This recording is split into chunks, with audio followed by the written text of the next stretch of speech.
Boa noite. Que a paz do nosso Mestre nos envolva nesse momento, agora e sempre.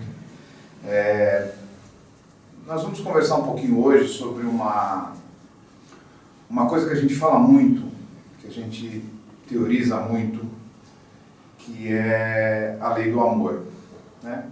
O amor é uma coisa que a gente fala muito, não é verdade? A gente está sempre dizendo que ama alguma coisa, seja um filho, seja uma esposa, um marido, seja um trabalho, uma profissão. A gente usa muito esse verbo de uma maneira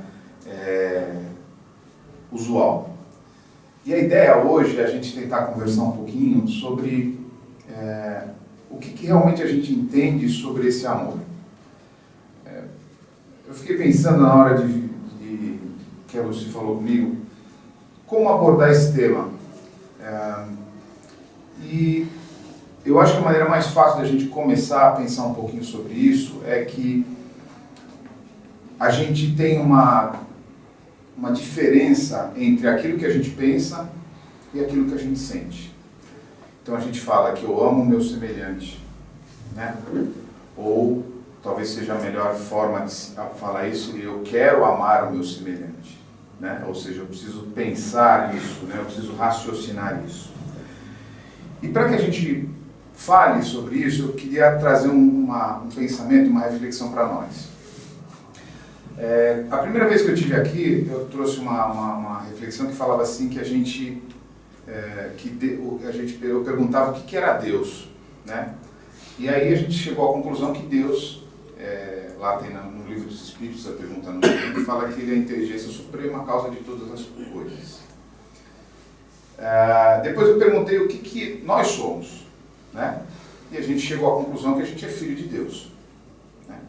Então, se Deus é um ser pensante, que cria incessantemente, e a imagem que a gente tem dele sempre é uma imagem de um ser bom, de um ser justo, de um ser honesto, né? Nós temos isso tudo dentro da gente. Então esse potencial divino está dentro de cada um de nós. Mas isso é uma idealização que a gente tem, né? A gente não é um Deus, né? A gente hoje não cria como Deus. A gente está trabalhando para chegar lá, né? Mesmo porque, se somos filhos dele, fomos criados à sua imagem e semelhança, o nosso destino é ser feliz. Ou seja, Deus não criou a gente para que a gente sofra, né? O sofrimento ou melhor, a dor é um alerta que a gente sofre, que a gente recebe quando a gente tenta trilhar um caminho que talvez não seja o que as leis divinas, as leis desse Deus, dizem, né? Tipo, a gente sabe da lei de causa e efeito, a gente sabe da lei do trabalho, a gente sabe da lei de evolução, ou seja, todos nós estamos inseridos nisso, não temos como escapar, né? A lei do trabalho diz que a gente precisa trabalhar, conquistar as coisas, né? A lei da evolução fala que a gente tem que evoluir, que a gente evolui constantemente. Pode ser rápido, pode ser devagar, mas a gente está sempre evoluindo. A lei de causa e efeito fala que a gente é responsável por aquilo que a gente faz, seja bom, seja ruim. Então tudo isso são leis divinas que a gente está inserido. E todas essas leis elas vão acabar convergindo para o que a gente chama da lei do amor. Então, antes da gente falar, a gente vai pensar um pouquinho. Se Deus é um ser pensante, e a imagem que a gente tem de Deus é que Deus é amor, nós somos um ser pensante, então, porque somos filhos dele, e somos um ser amoroso. Temos o amor dentro da gente. Ok? Mas como é que a gente baliza a nossa atitude hoje? Como é que a gente age hoje? Pautado, baseado em quê? No sentimento ou no pensamento? Né? E aí eu trago um exemplo. Quando a gente está gerando um filho, quando a mulher está gerando um filho, as primeiras coisas que são formadas no bebê, eu não sou médico, mas se tiver algum médico aí, eu estiver falando alguma bobagem, me corrija, é o cérebro e o coração, né? O coração começa a bater logo que é a fecundação e o cérebro começa a ser formado imediatamente. Contudo, o cérebro do ser humano é o último órgão a amadurecer, não é verdade? Ou seja, a criança nasce, ela não pensa direito, né? Ela age como? Ela age apenas pelo instinto, né? Ela age pelo que ela sente, né? Então você tem um bebê na barriga da mãe, você vai lá e passa a mão na barriga, você fala com aquela barriga, ela responde para você. Mas aquilo não é uma resposta consciente, não é uma resposta pensada. Por que eu estou falando isso? Porque a gente tem essa diferença entre o que a gente pensa e o que a gente sente. A gente quer pensar que está fazendo a coisa certa, que está amando, mas a gente não está sentindo isso. Porque esse exemplo que eu dei diz que a gente hoje age sempre pautado pelo que a gente sente. As nossas atitudes, elas são oriundas daquilo que eu sinto, não do que eu penso. A gente fala que a nossa doutrina, a doutrina espírita, é uma fé raciocinada. Por quê? Porque através do pensamento, através do estudo, através do entendimento, eu começo a exercitar uma nova conduta para que eu possa, mais lá na frente, sentir aquilo como meu. Então, enquanto eu penso, eu estou em trabalho de construção. Eu estou construindo alguma coisa. Então, se eu penso que eu quero amar meu semelhante, se eu penso que eu preciso fazer o bem, isso significa que isso ainda não está interiorizado em mim. É uma coisa pensada, ou seja, por isso que a gente sofre tanto. Por isso que fica aquela dúvida entre a gente quando, poxa, mas eu não podia ter agido dessa maneira. Eu já devia ter segurado a minha língua. Eu já devia ter pensado melhor antes de falar, não é? A gente não tem esse tipo de pensamento, né? Aí quando a gente vê, a gente já falou, a gente já ofendeu, a gente já agrediu, enfim, qualquer coisa que a gente se arrependa depois. E a gente fala assim, eu agi sem pensar. Você agiu sem pensar, nós agimos sem pensar, porque a gente ainda não sente aquilo que a gente pensa como meu, como verdade absoluta. Não está feito o trabalho, ele está apenas em construção. Quando a gente sente verdadeiramente, a gente age sem pensar. Tem vários exemplos que a gente pode dar. Quem é motorista aqui deve lembrar quando fez autoescola. Era uma confusão danada, né? Punha marcha, soltava, o carro morria, não é verdade? Hoje, como é que a gente dirige? Com o celular na mão, ouvindo rádio, falando com o outro do lado. Por quê? Porque aquilo se tornou automático. Eu não penso mais. Aquilo já se tornou instintivo. E aí um parêntese, que a gente normalmente fala que quando a gente age por instinto, a gente age errado. Não é? Não é. Quando a gente age por instinto, a gente age porque a gente já aprendeu. É aquilo que eu sou. Se a minha reação não é uma reação adequada, é porque aquele instinto ou aquele automatismo que eu tenho fez com que eu agisse daquela maneira. Então, o instinto não é bom nem ruim. O instinto é aquilo que eu já sei fazer, que já está aprendido. Então, para a gente ir, aí alguém deve estar pensando, mas o que isso tem a ver com amor? Vou chegar lá. Quando a gente pensa, então, a gente está trabalhando. Então eu vou para a escola, quero ser médico, eu vou estudar, eu vou pensar, vou raciocinar, vou refletir. Eu vou ouvir uma palestra como hoje, eu vou ler um livro. Para quê? Para que a minha mente, para que eu comece a entender como a vida é. E aí eu vou começar a trabalhar. Aí vem as leis, causa e efeito, porque eu fiz de um jeito, não deu certo, então eu vou por um outro caminho. Esse jeito deu certo, legal, então eu vou continuar por aqui. Mas lá na frente não deu certo de novo, então eu vou ter que mudar. É esse exercício que faz com que a gente mude a nossa conduta gradativamente, lentamente, para que um dia a gente possa agir sem pensar, positivamente. E o amor é isso. Veja, quando a gente fala de amar, a gente às vezes cria um romantismo, né? Mas o que é verdadeiramente amar? O que é verdadeiramente a lei do amor? Vamos trazer mais um exemplo para a gente.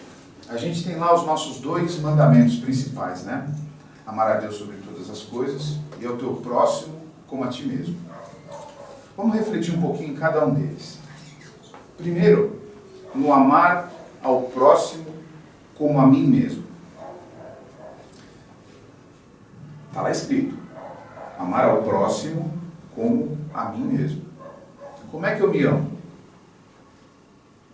Como é que eu olho para mim? Qual é o sentimento que eu tenho em relação a mim? Eu sou uma pessoa que não aceito os meus defeitos? Eu sou uma pessoa que eu não entendo os meus erros?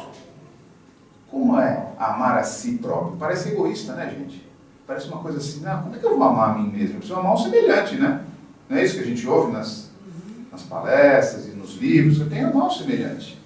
Mas lá no mandamento está escrito, amar ao próximo como a mim mesmo. Significa que, se eu não consigo me amar, como é que eu vou amar o semelhante? Ou seja, se eu não entendo as minhas dificuldades e também as minhas virtudes, como é que eu vou entender a do semelhante? A gente não entende. É por isso que às vezes a gente é tão duro com aquele que fez alguma coisa que a gente não concorda. E olha, eu vou trazer uma outra reflexão rápida. O que é certo e o que é errado?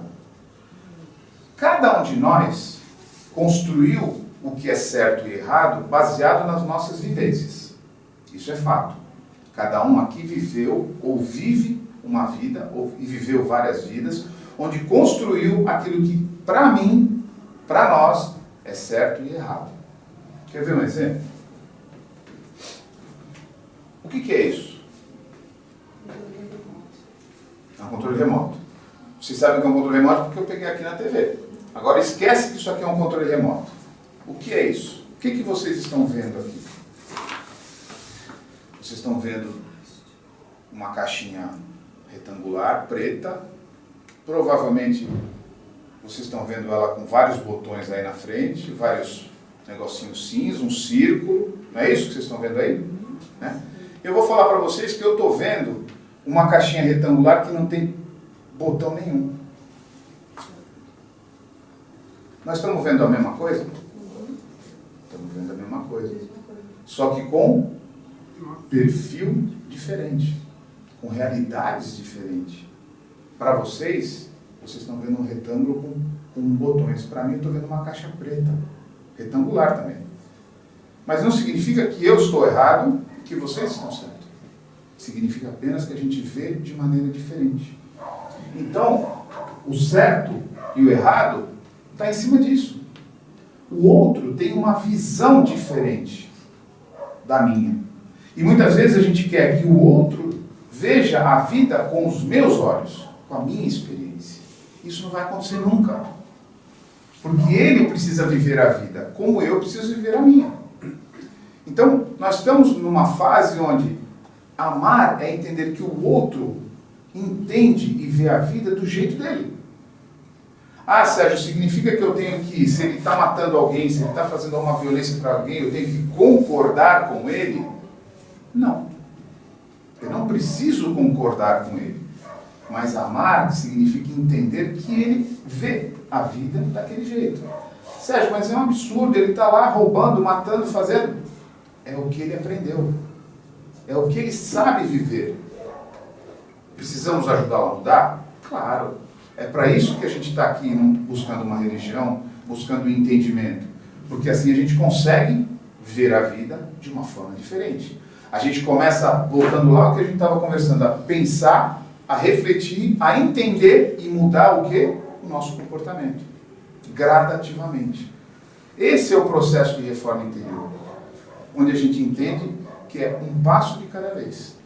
Às vezes a gente se sofre, a gente se amargura, por quê? Porque a gente quer sentir algo que eu ainda não estou conseguindo sentir. Eu quero amar de uma forma que eu não consigo ainda. Por quê? Porque eu tenho os meus defeitos, eu tenho meus apegos, eu tenho as minhas dificuldades, eu vivi situações que me marcaram de maneira positiva e negativa. E aí, voltando ao mandamento, amar ao próximo como a mim mesmo, se eu não tenho esse entendimento, ou seja, primeiro comigo, que eu tenho dificuldades, sim, mas eu tenho qualidades também, e estou em processo de transformação gradativa, se eu não entendo isso para comigo, eu não vou entender para o meu semelhante. E aí eu não consigo amá-lo, eu não consigo entendê-lo, eu não consigo ajudá-lo. Por quê? Porque eu não me amo, em primeiro lugar. Eu não tenho essa visão de que eu tenho as minhas dificuldades mas estou trabalhando em cima delas. E aí, indo para o primeiro mandamento. Se eu não amo a mim, não consigo amar o meu semelhante, como é que eu vou amar a Deus? E o que é amar a Deus? Amar a Deus é entender que Ele não vai fazer nada por nós. Ele não faz nada por nós. A única coisa que Deus faz por nós é dar sempre uma nova oportunidade para que a gente recomece o processo. Não terminou bem agora? Recomece o processo. E assim sucessivamente. A gente vai vivendo quantas vidas a gente quiser, da maneira como a gente quiser, que a gente já ouve sobre livre-arbítrio, sobre escolhas, sabendo que a nossa escolha, ela deixa de ser uma escolha na medida que eu ajo, que eu fiz alguma coisa. A partir do momento que eu agi, eu compromissei um retorno, uma consequência. Isso sendo bom ou ruim. Então, veja, é fundamental entender esse amor dessa maneira. A gente está gradativamente construindo esse amor com novas vivências. E aí tem uma outra passagem que é mais legal ainda, fora essas duas. Quando Jesus falou assim: amai-vos uns aos outros como eu vos amei. Já é diferente, não é? Por quê? Porque Jesus está dizendo assim: amai-vos uns aos outros como eu vos amei. Como Jesus nos amava? Ou como Jesus nos ama? Como Ele nos enxerga? Como é que a gente acha que Ele nos olha hoje? A gente tem várias passagens, né? Várias que a gente pode citar. Uma delas a gente comentou aqui uma vez, que é a passagem da mulher adúltera, né? Ou seja, Ele criticou a mulher adúltera. Todo mundo lembra dessa passagem, né? O que Ele fez com ela, resumidamente? Ele teve aquela situação toda. No final, o que Ele falou para ela? Vá e não peques mais. Que tipo de amor é esse? Ele compreende, ou compreendeu, o estado, a situação daquela mulher naquele momento? Compreendeu. Ele a criticou? Não. Ele a repreendeu? Não. O que simplesmente ele fez? Vai e não peques mais. Por que isso é tão lindo? Porque assim, ele simplesmente ensinou. Ó, se o comportamento que você está tendo hoje você repetir, o que vai acontecer? Você vai ter a mesma consequência que você tem hoje. E isso é o que 90% ou 100% dos problemas das relações entre as pessoas é esse. Ou seja, a gente, além de ensinar, a gente quer impor duas coisas. Primeiro, a minha verdade, e segundo, o meu tempo. Ou seja, a pessoa precisa mudar, entender aquilo do meu jeito, com o meu olhar, com a minha perspectiva e no tempo que eu quero. No tempo que eu acho que tem que ser. Quantas vezes a gente fala assim: meu, mas você não está entendendo, você não está vendo que você precisa mudar, você não está enxergando o que você está fazendo? E por incrível que pareça, gente, às vezes a gente não enxerga. E aí eu convido todos a fazer uma pequena reflexão. Quantas vezes a gente está lá no escuro do nosso quarto, deitado no travesseiro, e fica pensando assim: poxa vida, mas eu já vivi tanta coisa na minha vida, já aprendi tanta coisa na minha vida, e eu continuo fazendo as mesmas coisas. Eu continuo agindo da mesma maneira. Eu continuo sentindo da mesma maneira. E aí o que acontece? A gente se amargura. Por quê? Porque a gente não quer fazer aquilo, mas infelizmente a gente sente aquilo. Sou eu. O meu eu não é o que eu penso. O eu verdadeiro é o que está aqui dentro de mim, no meu coração. É esse eu que age, que fala, que estuda, que busca. É esse eu que está aqui. Não é esse eu que eu idealizo aqui na minha mente. Porque todo mundo aqui, inclusive nós, a gente quer ser bom. quer ser bom. Mas a gente ainda não é totalmente bom. E eu não quero trazer nenhum tipo de peso no que a gente está conversando. Muito pelo contrário. É simplesmente para a gente entender que tudo tem um tempo. Cada um de nós tem um momento da vida. Tem uma forma de escolha. E aí vem uma coisa que é difícil de a gente falar, mas é a realidade. Aí vem a dor.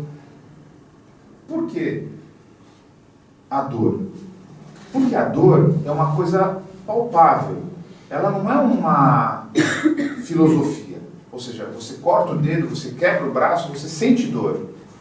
Então, dor é realidade. Sofrimento é uma opção. Vou tentar explicar melhor. Desculpa. Quantas vezes a gente vê pessoas passando por dores físicas terríveis, mas sem sofrimento? Já ouviram pessoas assim? Ou passando por uma doença, ou vivendo em condições subhumanas, mas estão sempre lá com um sorriso no rosto. O que significa isso? Que aquela dor, para ela, não traz sofrimento. Que o sofrimento a gente cria. É engraçado, né? É fácil da gente ver. Tentem lembrar alguma situação da vida, lá atrás, e que naquela época a gente quase se descabelou, e agora, olhando lá para trás, a gente vê e fala, mas não era tanto assim. Não era tão complicado assim aquela situação. Né? O que aconteceu? Aconteceu um fato, uma coisa que trouxe dor, mas a gente criou em volta daquilo um monte de situações, um monte de parafernália para transformar aquela coisa numa coisa gigantesca. Ah, Sérgio, mas isso é coisa de quem é, me perdoe assim, de quem é burro.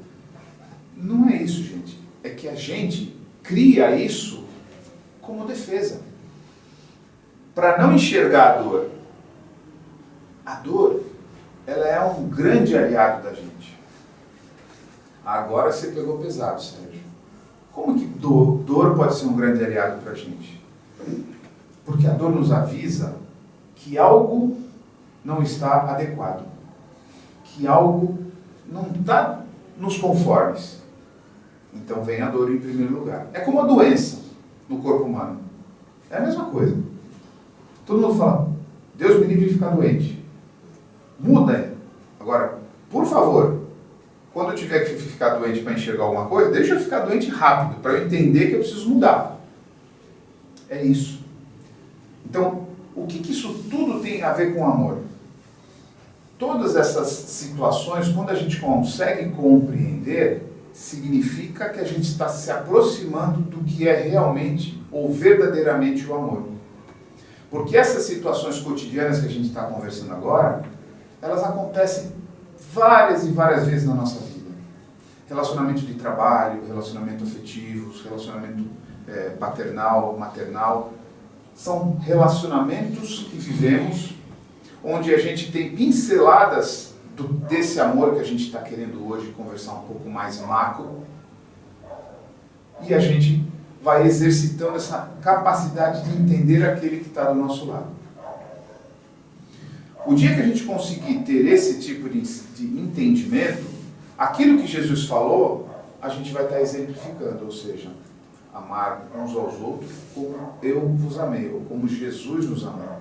Porque ele entendia, e entende cada um de nós. Ele sabe, como ele mesmo falou, né, que nenhuma ovelha do seu rebanho se perderá. É engraçado, né, gente? A gente ouve tanta coisa de Jesus e a gente, às vezes a gente não acredita. Ele falou, nenhuma ovelha do seu rebanho se perderá. A gente acredita nisso?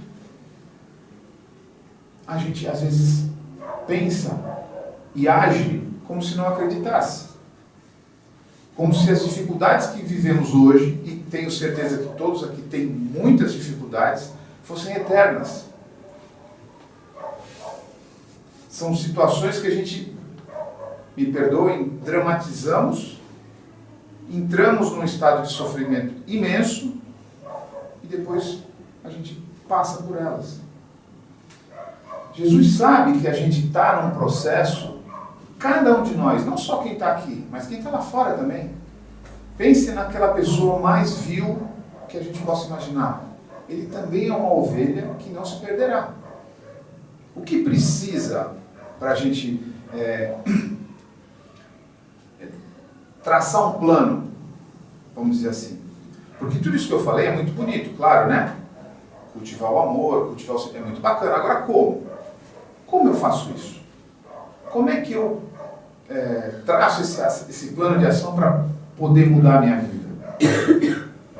Juro por Deus, se houvesse uma receita individualizada, a única pessoa que vai saber dessa receita sou eu. Para que servem as religiões? Para que servem as religiões? Para que o homem busque esse interior, esse amor que a gente está falando aqui. É para isso que servem as religiões.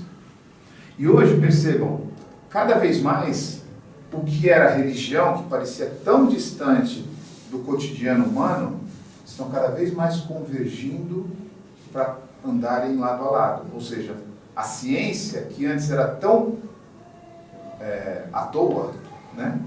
Ou não acreditava em Deus, e a religião que acreditava só em Deus, hoje elas estão convergindo para a mesma coisa, para o mesmo caminho.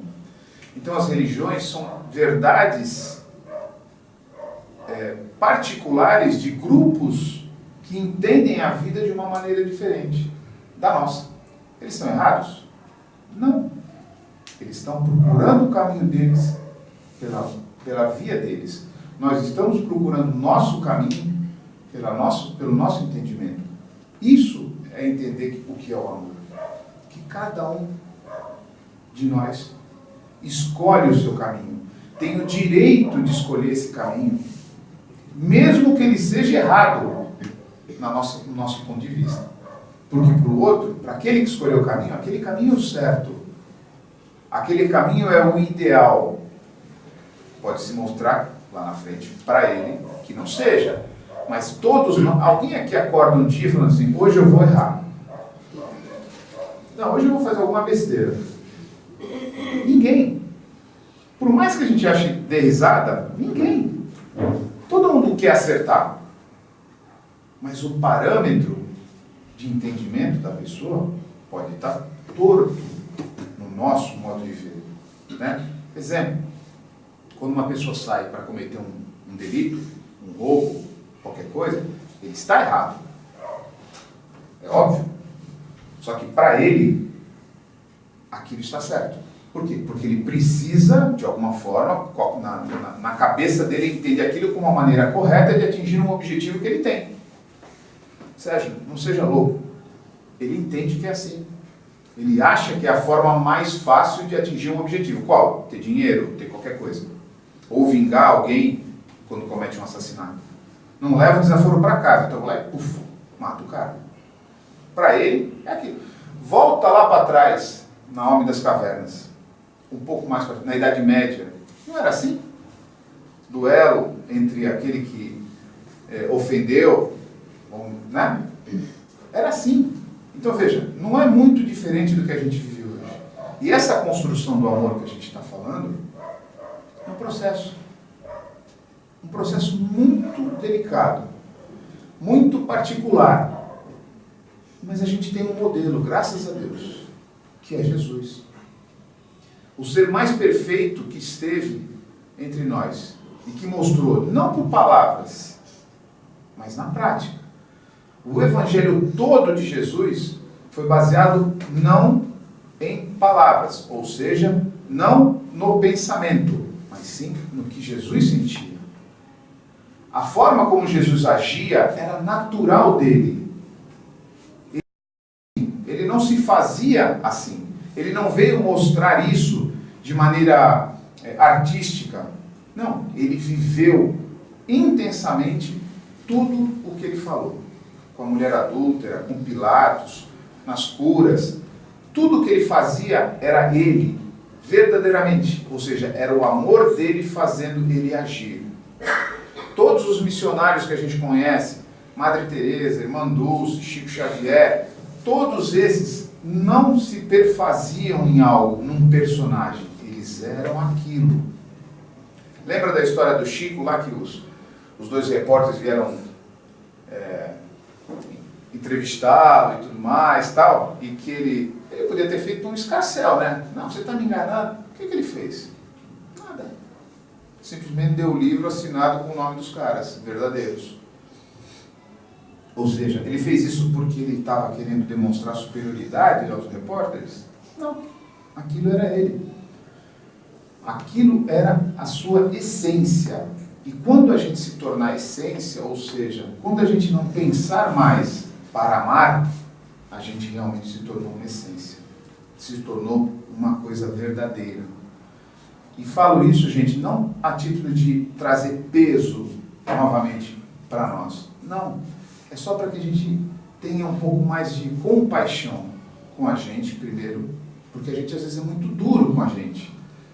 A gente quer porque quer sentir algo que a gente ainda não está preparado, não consegue sentir. E isso, muitas vezes a gente se açoita, literalmente, né? Qual seria a palavra correta? A gente se limita, porque quando a gente acha que a gente não é capaz de fazer alguma coisa, a gente deixa de fazer essa coisa. E, gente, a gente é capaz de fazer tudo o que a gente quiser. Esse amor que a gente está conversando hoje é que vai fazer com que a gente faça o que a gente quiser, entendendo. Temos muitos defeitos, temos muitas deficiências de entendimento, precisamos aprender muita coisa. Perfeito. Mas veja já o que fizemos. Olhemos um pouco mais para o lado bom de tudo, da vida, dos outros. Né? A gente às vezes valoriza, e o espírita tem isso, né? Nossa, quanto mais eu sofro, mais eu estou pagando, né? Mais eu estou purgando as minhas coisas.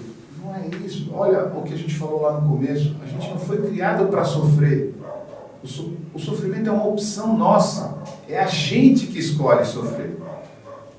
Então a gente usa do sofrimento como uma muleta para que a gente não faça o trabalho que tem que ser feito. Qual é? De autoconhecimento, de identificar aquilo que eu posso mudar, aquilo que ainda não consigo mudar, né? E gradativamente indo para esse amor verdadeiro, que vai ser quando a gente conseguir viver a vida de uma maneira totalmente amorosa, no sentido de eu entendo o outro e me entendo, ou seja, eu amo a mim mesmo, dessa maneira eu amo o meu semelhante e dessa maneira eu vou amar Deus sobre todas as coisas. Jesus deu a pista: caridade, né? Paciência, resignação, né? Para que a gente trabalhe. Não é fácil, não é uma coisa que a gente vai mudar do dia para a noite, mas se a gente olhar lá para trás, a gente já vai ver que a gente já fez muita coisa. E hoje em dia, a gente tem que valorizar aquilo que é bom, não aquilo que é ruim. O nosso presente hoje, para a gente encerrar, né? Muitas vezes a gente se apega àquilo que a gente fez, né? Lembra lá da mulher adulta, que Jesus falou para ela: vai e não peques mais. Ou seja, ele não estava interessado no que ela tinha feito lá atrás. Ele estava interessado no que ela ia fazer hoje. Né? Então, vamos deixar de ficar amarrado lá atrás, pensando naquilo que erramos, que não fizemos certo, porque aquilo que passou, passou. Não volta mais. Vamos deixar também de pensar no futuro. Amanhã eu começo a ginástica, amanhã eu começo o regime, amanhã eu começo um monte de coisa. Porque amanhã nunca vai chegar. A gente só tem uma data que a gente pode fazer alguma coisa. Hoje. Amanhã virou o dia, o hoje já foi. A gente não pode fazer mais nada. Então, hoje eu pretendi trazer uma uma visão um pouco diferente do que é amor, para que a gente reflita sobre isso, né? A gente tem aquele romantismo, né, como eu falei no princípio, do amor entre homem e mulher, entre pais e filhos, etc. Mas a gente tem que perceber isso. Amar é compreensão dessa situação que a gente vive e desta compreensão saber que o nosso trabalho é diuturno, lento, mas consistente, né? Se a gente conseguir fazer como Jesus falou, né? Amar ao próximo, amem-se uns aos outros como eu os amei, como eu, Jesus, já é um bom caminho. Ele deixou aí o Evangelho, que mostra como é que a gente tem que agir, ou procurar agir, né? Exercitar essa ação, para que a gente possa conseguir amar verdadeiramente, né? Vamos começar a se amar, gente. A gente não é nem a última bolacha do pacote, nem a primeira, né? A gente todo mundo está no mesmo barco. A qualidade de um pode ser o defeito do outro, né? O defeito de um pode ser a qualidade do outro. Não tem muitos, né? Muitos acima, muitos abaixo. A gente está no mesmo patamar, né? Por isso que é tão bom se relacionar, porque a gente se relaciona com aqueles que nos completam, né? Às vezes a gente acha que não. Por quê? Porque aquele que nos completa fala exatamente aquilo que a gente não quer ouvir, né? Mas é isso que é importante. Então que a gente consiga ter essa visão de que amar é compreender primeiro a mim, depois o outro, né? Compreender o quê? Que cada um tem seu tempo, cada um tem suas dificuldades, cada um tem suas qualidades, e estamos todos numa jornada evolutiva eterna, né? Que a gente tenha força, que a gente tenha garra, que a gente tenha coragem de enfrentar essa jornada, porque ela não é fácil, mas ela também não é difícil, tá bom? Que Jesus abençoe a todos, que todos possam exercitar esse amor em cada relação, em cada palavra, né? Que viver o Evangelho é isso, vivenciar o Evangelho é isso, é usar desse amor em cada relação que a gente tiver. Não se penitenciem muito quando errar, mas também não se comprazem, não aceitem esses erros de maneira tão assim, né? Com equilíbrio, ok? Que Jesus abençoe a todos. Graças a Deus.